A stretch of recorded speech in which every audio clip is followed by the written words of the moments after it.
Welcome to another day of the Big Life here at Small Oasis. I'm Javier del Carpio. Hola, buenas tardes, soy Delfina Davio. Bienvenidos a otro episodio de Small Oasis y La Gran Vida. And today we want to give you another great news. I know we have been posting a lot of the clubhouse, but this is amazing. We want to show you how fast we're progressing on that. Yes, queremos enseñarles el progreso del clubhouse para que vean lo rápido que va, porque es alucinante cómo está esto quedando. Yes, and if you guys take a look at here, we are finishing. All the foundation of the complex is completed.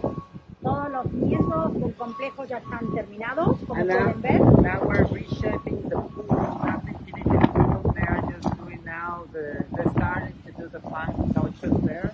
Están haciendo ya unos retoques para la piscina, para lo que serían los cimientos, como pueden ver, ya está quedando. Yes, and the clubhouse, where you can see there, they finished again the structure and they start building the walls, and we're going to now go with the details of the construction. Sí, ya están haciendo las paredes y empezamos con los detalles de la construcción. Así que esto avanza rápido, esto se está haciendo We realidad. are moving really fast, and this is becoming a reality. So, So, thank you very much and stay tuned. gracias. Hasta Bye. luego.